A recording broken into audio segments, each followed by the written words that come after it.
안녕하세요. 음악이 영화를 만났을 때 진행의 JR입니다. 벌써 아침 저녁으로 쌀쌀한 가을입니다.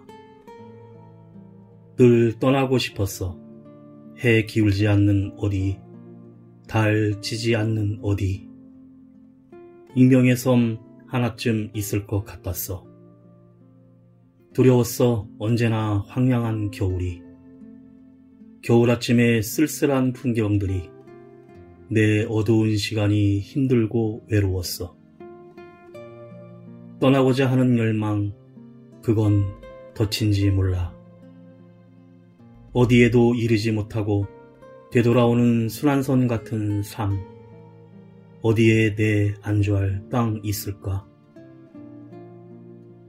다시 바라보면 저 쓸쓸한 풍경들도 그 얼마나 가슴 사무치는 일인데, 이 세상에 산도 있고 바다도 있지만 마음 밖에 있을 때는 산도 바다도 보이지 않듯 내게 늘 그리움으로 출렁이는 바다도 누군가에겐 절망이며 상처일 수 있겠지. 모든 날이 눈, 비 내리고 바람만 불지 않듯 인생이 늘 춥거나 쓸쓸하진 않겠지. 언젠가 나도 햇빛 잘 드는 창가에 앉아 그때는 왜 그렇게 힘들어 했을까? 마음 가볍게 웃을 날도 오겠지. 김선아님의 사는 법이었습니다.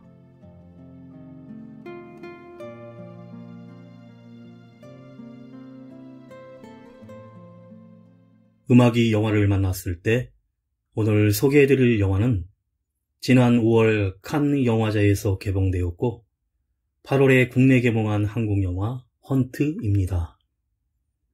망명을 신청한 북한 고위관리를 통해 정부를 입수한 안기부 해팀 박평호와 국내팀 김종도는 조직 내 숨어든 스파이 독림 색출작전을 시작합니다.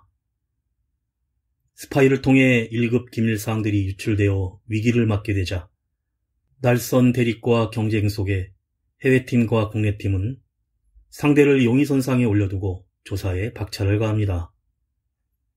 찾아내지 못하면 스파이로 자신이 지목이 될 위기 상황에 서로를 향해 맹렬한 추적을 펼치던 박평호와 김정도는 감춰진 실체에 다가서게 되고 마침내 대한민국 대통령 암살작전이라는 거대한 사건과 조직 내에 스며든 스파이를 색출해야 하는 목표를 두고 의심과 경계 속 두 남자의 신념을 건 작전이 시작됩니다.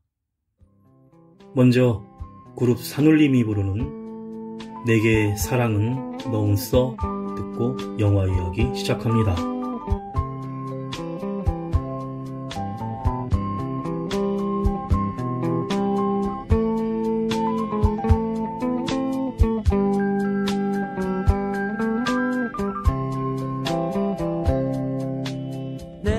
사랑은 너무 아직 전 어리거든요. 내게 사랑은 너무 아직 전 눈이 여려요. 한 입 지면 한 방울 눈물이 나요. 슬픈 영화를 보면 온종일 우울해요. 거리에서 한 번 마주친 눈빛이 아직도 생각이 나요. 만약에 사랑에 빠진다면 온통 그 모습뿐일 거예요. 내게 사랑은 너무 아직 전 어리거든요. 내게 사랑은 너무 아직 전 눈이 여려요.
아직 전 눈이 여려요.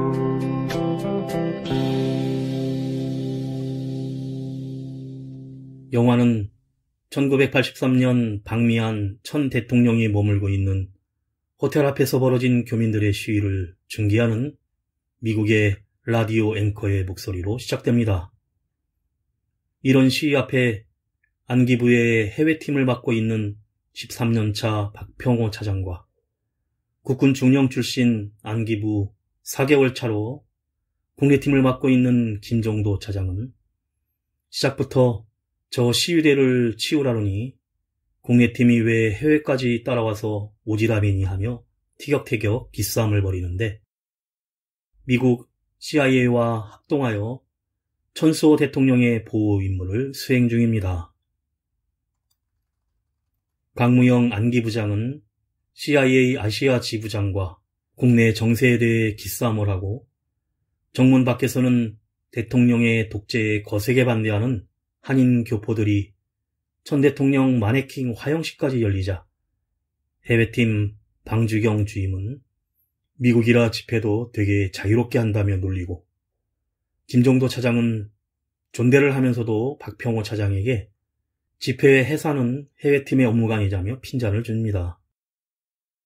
이때 대통령이 극장으로 향하던 중 안전을 위해 주변 지역을 감청하고 있던 CIA가 저격수와 테러범을 발견하고 상황을 파악하기 위해 안기부 국내팀과 해외팀이 극장 내로 진입하는데, 위층에서 총성이 울리면서 요원이 추락하자 CIA와 안기부 요원들과 테러범들 간의 총격전이 벌어집니다.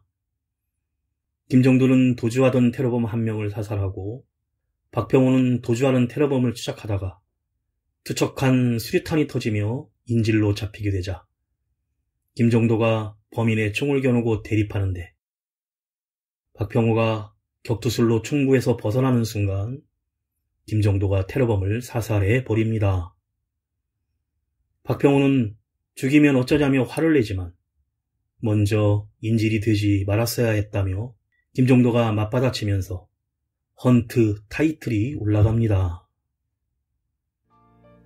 7080 제4회 대학가요제의 6인조로 샤프가 부릅니다. 연극이 끝난 후.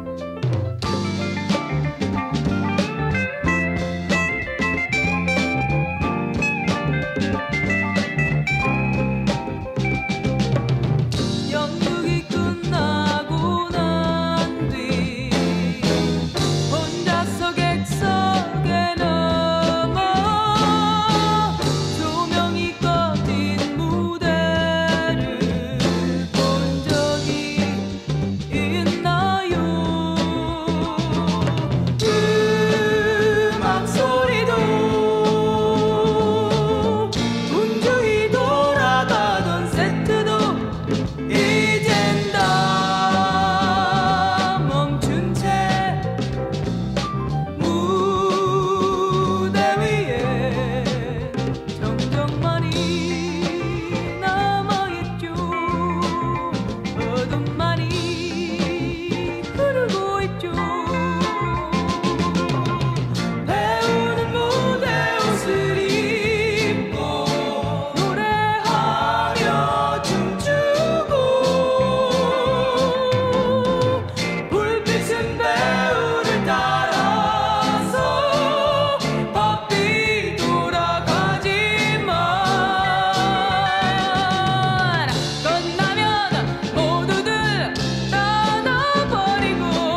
대학교에서 공부 중인 조유정은 시위대에 발포한 체류탄과 전투 경찰을 피해 도망치는 시위대를 도와주다 경찰에게 체포가 되는데 박평호에게 연락을 해 경찰에서 풀려나며 함께 체포된 시위 학생도 같이 데리고 나옵니다. 조유정은 3년 전 박평호가 일본에서 활동 시 조총련 정보원 조원식의 딸로 작전 중에 조원식이 사망하자 여고생이던 조유정의 보호자가 되어 한국으로 데려와 대학생이 된 것입니다. 그런데 일본 도쿄에 대통령의 방일 일정을 앞두고 북한의 핵과학자가 한국으로 망명을 신청해 오는데 국내 송환을 위해 박평호는 안기부 도쿄지부의 양보성 과장과 도쿄지부 요원들이 작전을 시작하고 기다리던 위장 회사로 망명자의 전화가 걸려오자 신원을 요구하는데 정확한 소속과 직책은 남측으로 넘어간 다음에 밝히겠다고 합니다. 그러면서 안기부 내에 독립이란 첩자가 있다며 지금은 자신의 정체를 밝힐 수 없고 대신 오늘 밤 남측의 북파 4.17 정보부대가 북한으로 침입을 시도한다는 정보가 있으니 확인해 보라고 합니다. 그 즉시 양 과장이 국내팀에게 작전이 유출되었음을 전달하지만 북파 4.17 정보부대원 8명 전원이 대기 중이던 인민군에게 무참히 사살당하고 맙니다. 얼마 후 망명작전 D-Day 세미나에 참석한 북한 핵개발 과학자 표동욱장을 발견하고 박평호는 표국장을 자기 봉고차에 픽업할 테니 가족들은 양 과장의 택시에 태우라는 명령을 내리자 양 과장이 원래 작전은 자기가 표국장을 태우는 것이었다면서 급출발하며 지휘권을 행사하는데 이에 당황한 박평호는 뭐하는 짓이냐며 양 과장을 만류하지만 이미 작전이 시작되어 양 과장을 뒤따라갑니다. 알고 보니 안기 부장이 표동호의 망명 전에 먼저 독림에 대한 정보를 얻어내라는 이중 지시를 내린 상태였는데 그래서 양 과장은 차에 태우기 전 표동호로부터 독림의 접촉 일자에 대한 주요 정보를 듣게 되고 그 순간 북측 요원들에 발각되어 택시를 추격하며 총을 난사하자 표국장은 차량 밖으로 떨어져 사살되고 양 과장은 차량 전복 사고를 당해 총탄을 맞고 포위되며 위기에 처합니다. 이때 박평호가 봉고차를 몰고 돌아와 안기부 요원들이 전멸하기 직전 북측 요원들을 봉고차로 밀어내며 기관총을 난사하여 부상당한 양 과장과 요원들을 데리고 빠져나갑니다. 가수 폴킴이 부릅니다. 사랑하는 당신께. 사랑하는 당신께 하고픈 말이 있어 잠시 여기 내 앞에 앉아 내 얘기 좀 들어줘 어쩌다 우리가 이리도 가까워지게 됐는지 난 아직도 믿기질 않소 그대는 어찌 생각하오 사랑을 찾아 떠돌던 길에 잠시 머문 줄 알았건만 그대 없이 더는 그릴 수 없는 내일이 올 줄 누가 알았소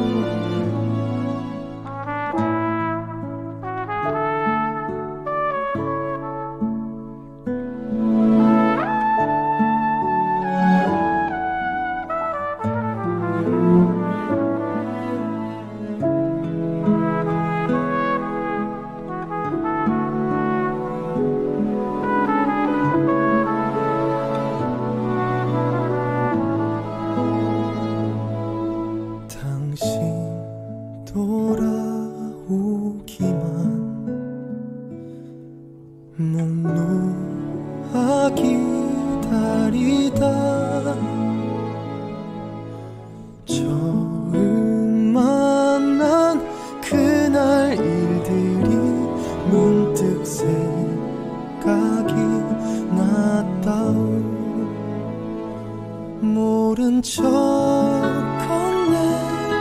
편지에 쓰인 고민은 모를 리 없겠지만 서툰 진심 종이 가득히 담긴 나의 마음 꼭 알아주시오. 내 곁에 잠든 그댈 보면 눈가에 맺히는 그 말 세상 끝에 서게 되더라도 당신을 사랑해.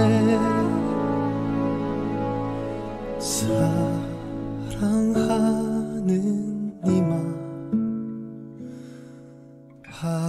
하고픈 말이 있어.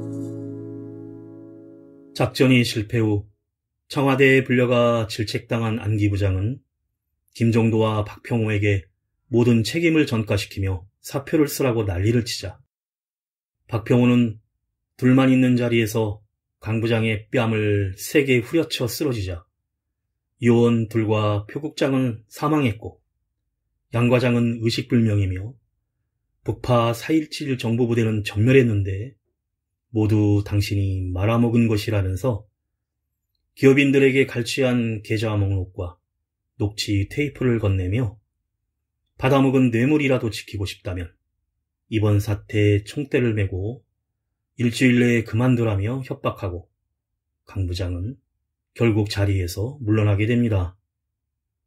새롭게 안기 부장으로 영전한 대통령 비서실장 안병기는 독림을 잡아내기 위해 박평호와 김종도를 따로 불러 김종도에겐 해외팀을, 박평호에겐 국내팀을 조사하게 하는데 두 팀 간의 갈등이 극도에 달하며 먼저 김종도가 해외팀 요원들을 강압적으로 조사하며 도쿄 망명작전을 추궁하자 박평호와 김종도가 서로 주먹다짐까지 하는 순간 북한의 미국이 한 대가 한국 영공을 침입하면서 비상이 걸립니다. 바로 북한군 미국이 조종사 리 중자가 망명해 온 것인데 조사 중에 얻어낸 새 암호 해독표로 남한에서 활동 중인 간첩들을 추적하기 시작합니다. 김종도는 한 세탁소로 위장한 안가를 찾아내는데 긴급 습격 과정에서 총격전이 일어나고 설치해놓은 폭발물이 터져 건물까지 전파되는 사건이 일어납니다. 국내팀과 해외팀이 서로 의심하는 가운데 해외팀은 김종도가 관련된 것으로 추정되는 군납업체 목성사를 조사하고 방주경 주임이 목성사 최규창 사장을 체포해 오는데 김종도는 박평호가 보호하고 있는 대학생 조유정을 연행하여 조사를 합니다. 김종도의 부하 장철성은 일본에서 조총련계 학교를 나온 조유정에게 가혹한 고문을 하면서 암호 해독기에서 나온 천보산이 너이고 독림의 정보를 넘기며 활동한 간첩이라며 자백을 강요합니다. 그 시각 의식불명이던 해외팀 양 과장이 의식을 되찾자 김종도가 먼저 보안병실로 옮기고 뒤늦게 소식을 들은 박평호가 찾아가 서로 몸싸움을 하는 와중에 양 과장이 침대에서 정체불명의 저격수에게 저격당해 살해되고 맙니다. 가수 김윤희가 부릅니다. 비가 내려.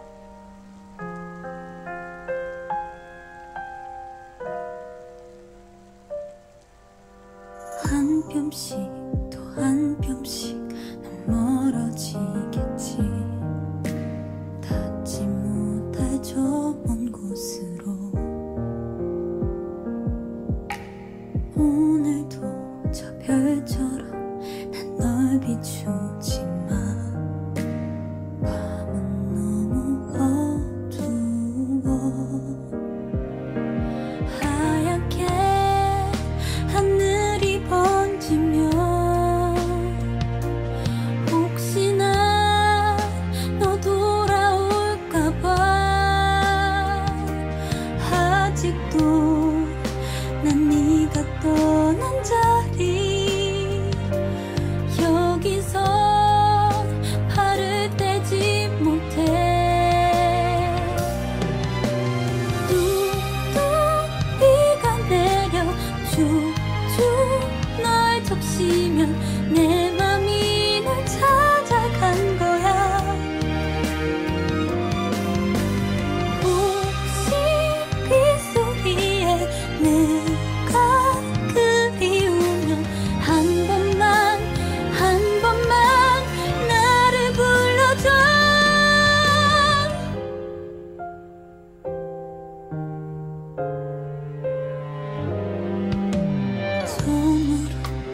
기억도 흐려져 가는데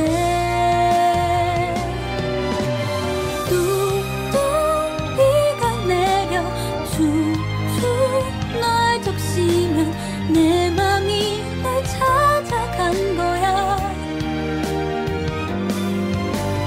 혹시 이 소리에 내가 그리우면 한 번만 나를 불러줘. 모든 게 내 잘못이었어.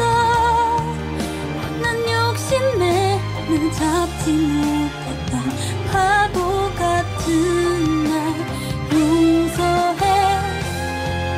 이대로 살 수 없는 계절이 흘러간대도 널 향한 내 맘은 그치지 않아.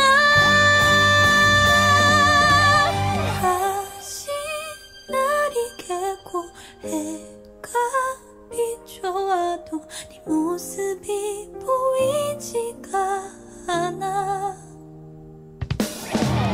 뚝뚝 눈물이 나 눈을 감아야만 그립고 그리운 너를 볼 수가 있어.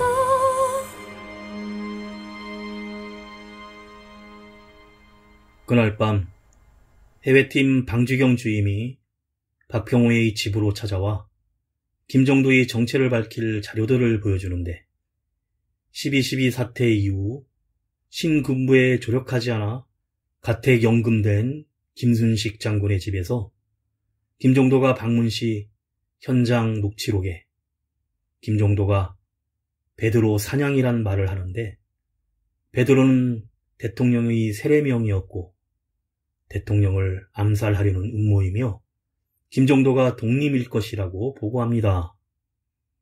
그런데 안기부 위원회 일본 출입국 기록 서류를 보던 방주경은 독림이 북측과 접선했다는 두 날짜에 모두 일본에 있던 요원이 바로 박평호라는 사실에 믿기지 않는 표정에 너무나 놀라 총을 쏘려 하지만 박평호가 제압한 뒤 슬프고 괴로운 표정으로 목을 조여 살해합니다. 그 시각 모 호텔에서 김정도는 CIA 지부장과 만나는데 CIA는 이제 그만 베드로 사냥을 멈추고 가족들과 함께 미국으로 떠나라며 비행기 티켓을 건넵니다. 그러자 5.18 당시 진압군의 발표로 3,000명이 넘는 사상자와 헬기 사격까지 있었고 어린 11살 아이가 흉부에 총탄이 관통되어 그 자리에서 사망했는데 국민을 학살한 살인자를 인정하고 조국을 등지고 살라니 매우 모욕적이라면서 화를 냅니다. 김정도는 독림이 아니었으나 5.18 민주화운동에 특전사 제7공수여단 진압군 소령으로 투입되었던 자신이 목격한 학살의 주범인 천 대통령을 없애 독재를 끝내려는 소신파로 역구테타를 모의하는 국내 반신군부 세력이었습니다. 미국은 냉전 시점에서 한국의 현재 대통령이 안정적으로 집권해야 한다는 판단에 김정도가 준비하는 암살 계획을 받고 제의를 받아들이면 가족과 신변을 보장하겠다고 약속하지만 김정도는 이를 거부하고 호텔을 뛰쳐나갑니다. 그때 박평호의 집을 도청 중이었던 장성철에게서 급히 연락이 오는데 바로 독림이 박평호라면서 지금 방주경을 죽이고 이동하고 있다는 것입니다. 박평호는 집을 떠나 접선 장소인 성당에서 안경을 낀 노년의 여인을 만나 대통령의 아시아 순방 계획이 담긴 서류를 건네고 미행하는 장철성을 따돌리기 위해 외딴 골목으로 들어서는데 그 순간 수상한 자들이 나타나 박평호와 장성철을 모두 쓰러뜨리고 외딴 창고로 끌고 갑니다. 자신들은 보안사 대공 수사과라면서 박평호를 심하게 고문하며 순방계획 서류 유출을 캐물으며 장성철을 데려와 갑자기 총으로 쏴버리고 난파 목적을 실토하라는 추궁을 하는데, 그때 좀 전 성당에서 만난 여인이 인민무력부 소속의 북한의 대남 총책임자 천보산으로 나타나 통일전선부장이 물러터져서 자신으로 교체됐고, 박평호의 1호 제거 후 남한과의 평화협상 구상은 망상이라면서 1호가 제거되면 일명 불꽃작전을 전 전선에 걸쳐 개시할 것이라고 합니다. 박평호가 당성 테스트를 당했던 것인데, 천보산이 1호 제거 후 독림 사살이란 메모를 은밀히 서류에 적어놓고 권총을 머리에 들이대는 순간 갑자기 트럭이 들이닥쳐 김정도와 국내팀 요원들이 총책 천보산과 달아난 북한 간첩단 2명을 제외하고 모두 사살합니다. 그 후 불타다 남은 서류에서 평화통일 남조선 1호 글씨가 박평호의 필체임과 1호 제거 후 독림 사살이라는 문구를 김정도가 보고는 잠시 생각 후에 마저 태워버리고 쓰러져 있는 부하 장성철의 시체를 보며 독림은 사살됐다면서 박평호의 손을 잡아 일으켜줍니다. 3인조 남성 밴드 MC 더 맥스가 부릅니다. 사랑의 시.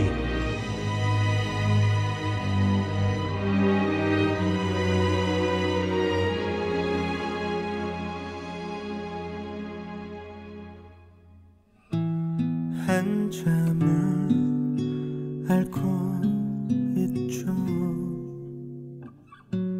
사랑하던 뜻이에요.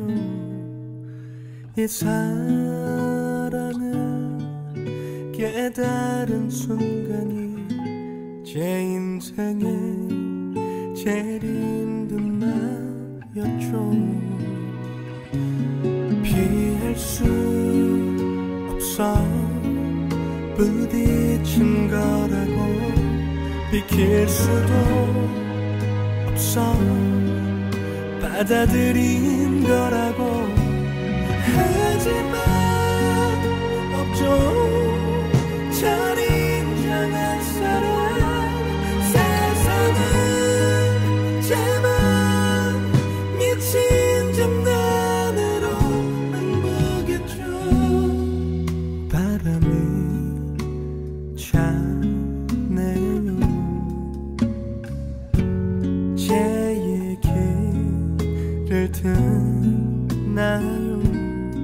저 같은 사람, 해봤던 사람 혹 있다면은 저리에 할 테죠.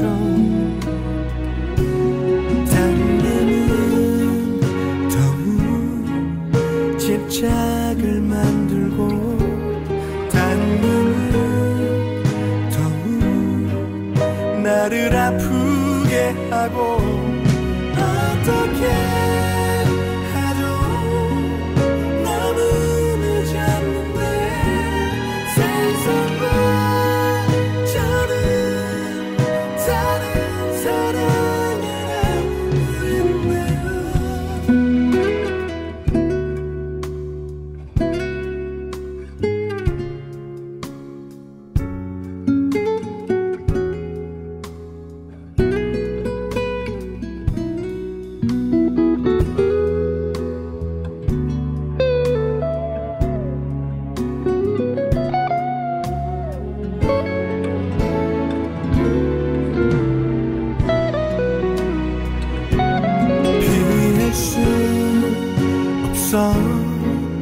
부딪힌 거라고, 비킬 수도 없어 받아들인 거라고.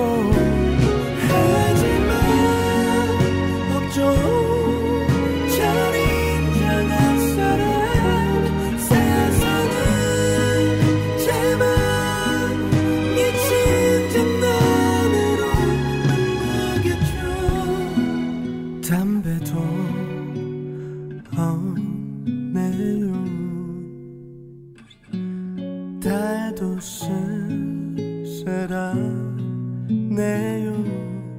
저 같은 사람 시작한 사람 오겠다면은 더 많죠.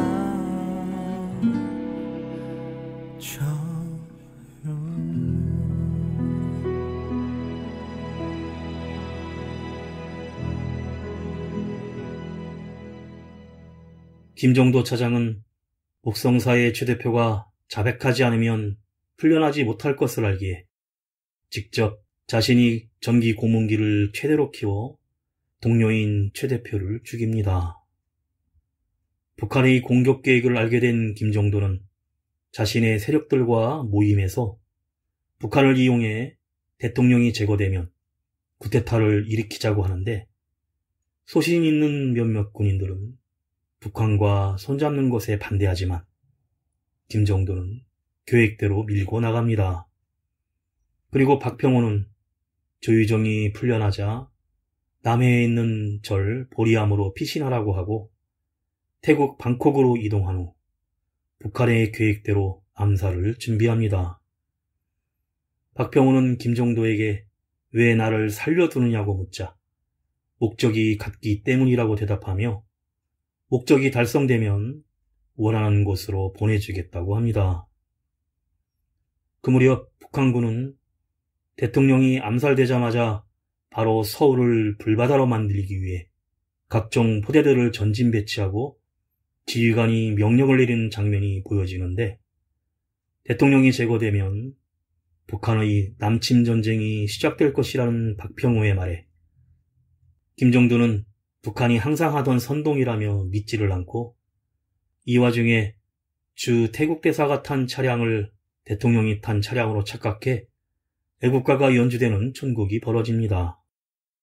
그때 한 기자가 다가와 박평호에게 조용히 드디어 통일이 되겠다고 말하는데 북한 스파이라는 것을 알고는 전면 전쟁을 원하지 않았던 박평호는 그 기자에게 총을 난사하고 대통령이 차량 밖으로 나오는 것을 뛰어가서 막아 현장은 아수라장이 되고 북한 저격수들과 이를 기다리던 김정도의 암살 계획이 수포로 돌아가자 김정도는 주변에 있던 안기부장과 요원들을 사살한 후 대통령이 탄 차량에 사격을 가하는데 대통령을 끌어내어 막 총을 쏘려는 순간 그때 아직 숨이 붙어있던 북한 스파이 기자가 죽기 직전 폭탄 기폭 스위치를 눌러 건물 전체가 날아가면서 현장은 쑥대밭이 됩니다.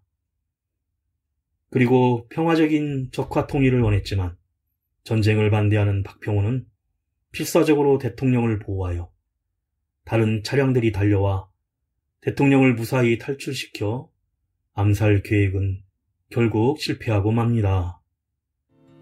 가수 장혜리가 부릅니다. 내게 남은 사랑을 드릴게요.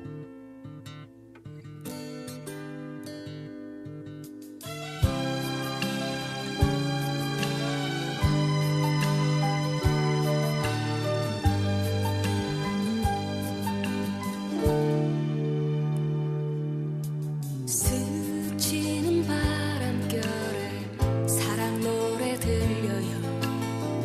내 곁에서 떠나버렸던 그립던 사랑의 노래 들려와 내 마음은 떨려요. 어둠이 지나가고 내일이 찾아오면 애태웠던 지난 날들이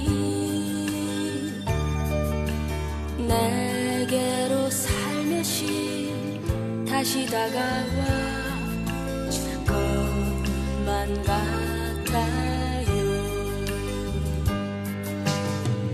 이제는 울지 않을래. 이별은 너무 아파요.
다시 다가와 질 것만 같아요.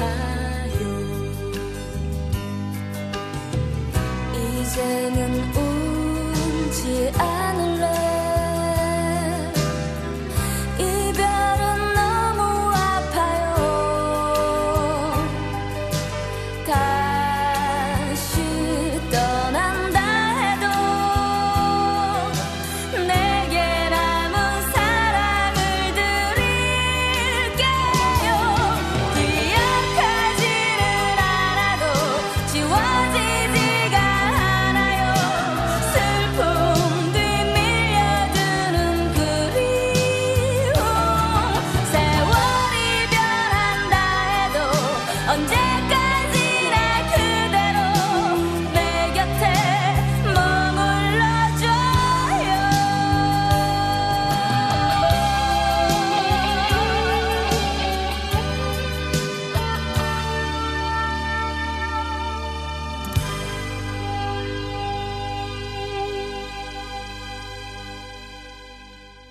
쓰러진 김정도가 박평호의 이름을 수차례 소리 지르며 불러대자 다가온 박평호가 가슴의 출혈을 막으려고 하자 뿌리치며 살고 싶었냐고 묻고는 그 자리에서 자신은 숨을 거두고 맙니다. 얼마 후 박평호는 귀국 후에 사망한 김정도 차장의 아내에게 김정도의 군인 인식표를 봉투에 담아 전달하는데 아내가 오열하는 모습을 차에서 지켜보다 떠나고 박평호는 조유정을 데리러 가기 위해 경남 남해의 보리암으로 갑니다. 차가 언덕에 정차하자 조유정이 다가오는데 갑자기 조유정이 박평호를 향해 총을 꺼내들고 잠시 머뭇거리는 순간 조유정은 바로 총을 쏘지 않고 놀라서 바라보는 박평호를 북한 공작원 2명이 나타나 총을 난사합니다. 그때 3년 전 일본에서 조총련 정보원 조원식이 죽으면서 자신은 박평호의 감시자이었고 누군가 다시 올 것이라는 말을 회상하는데 물론 박평호는 이 사실을 짐작했음에도 딸이라는 조유정에게 정을 주었고 총에 맞은 순간 그 사실을 기억한 것입니다. 죽어가는 박평호는 옆에 탄 조유정에게 박은수라는 가명이 적힌 대한민국 여권을 건넨 뒤 너는 다르게 살 수 있다라는 말을 남기고 이내 숨을 거둡니다. 박평호는 조유정에게 더 이상 북한의 정보원인 감시자로 살지 말고 새 인생을 살라는 의미로 여권을 준 것인데 조유정은 뭔가 결심한 듯 차에서 내리고 화면이 어두워지면서 같이 있던 북한 공작원 2명을 총으로 쏴 죽이는 소리가 나며 영화는 끝이 납니다.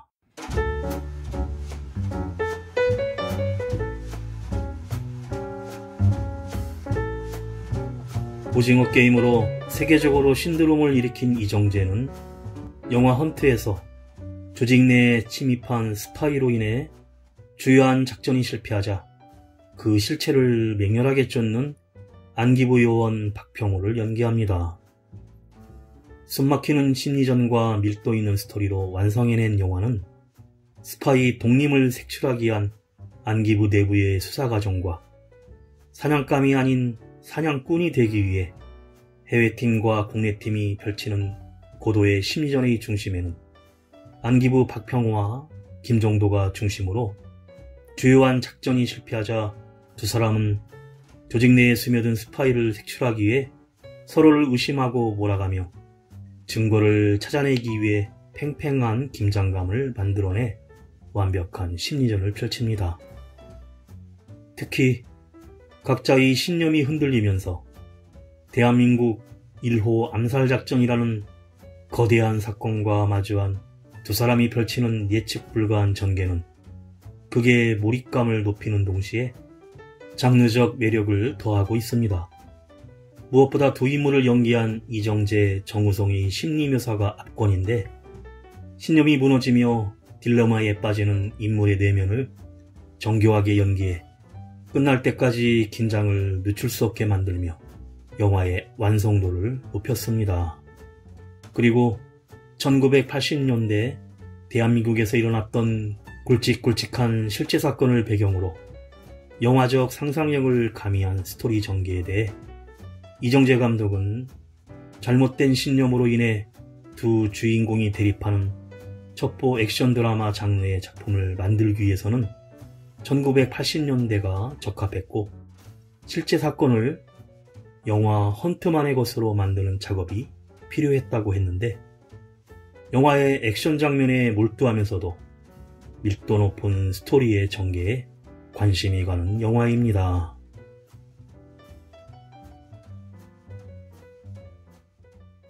음악이 영화를 만났을 때 오늘 소개해드린 한국 액션 영화 헌트였는데요.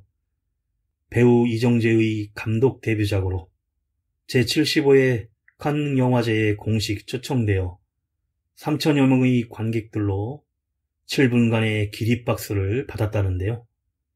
배우 이정재와 정우성이 23년 만에 같이 만난 작품으로 일찍이 화제를 모았고 1999년 영화 태양은 없다를 통해 청춘의 아이콘으로 급부상하며 친분을 쌓은 두 사람은 대한민국 연예계 대표 절친 배우로서 최고의 자리에서 다채로운 연기를 선보이고 있습니다.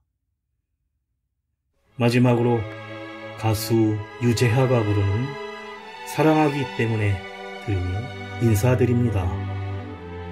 지금까지 JR이었습니다. 오늘도 인생을 영화처럼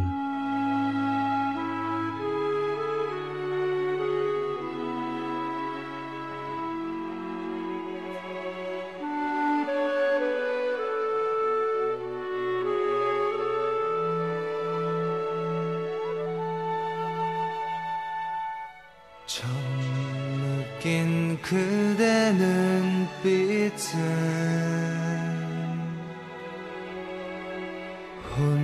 혼자만의 오해였던가요.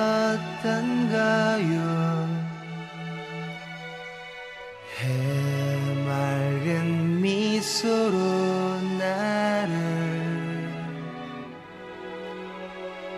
바보로 만들었어.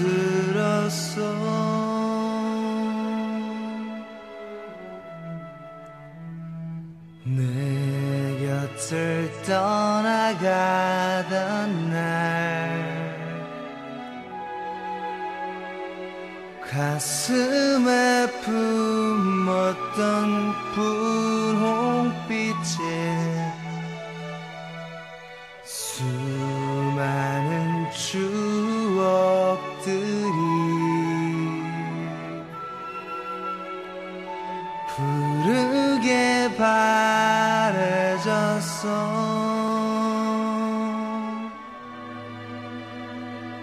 어제는 떠난 그대를 잊지 못하는 내가 미웠죠. 하지만 이제 깨달아요. 그대만의 나였음을. 다시 돌아온 그대 위해 내 모든 것 드릴 테요. 우리 이대로 영원히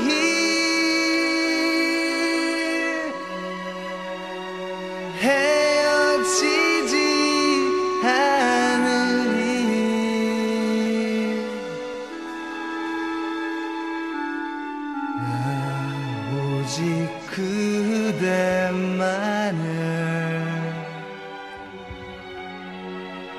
사랑하기 때문에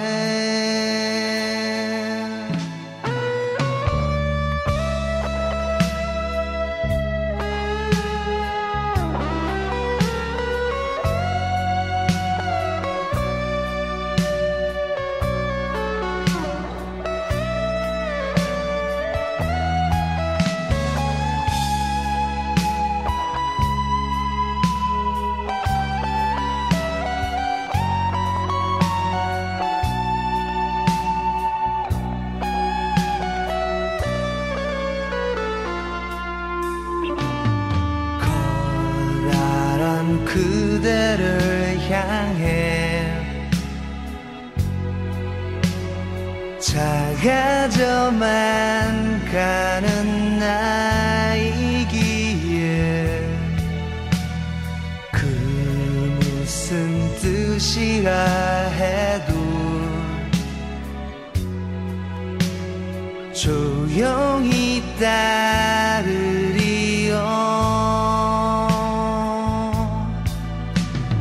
어제는 지난 추억을 잊지 못하는 내가 미웠죠. 하지만 이제 깨달아요. 그대만의 나였음 다시 돌아온 그대 위해 내 모든 것 드릴 테요. 우리 이대로 영원히 헤어지지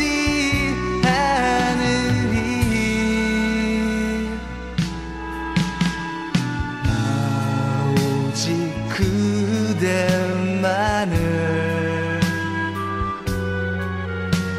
사랑하기 때문에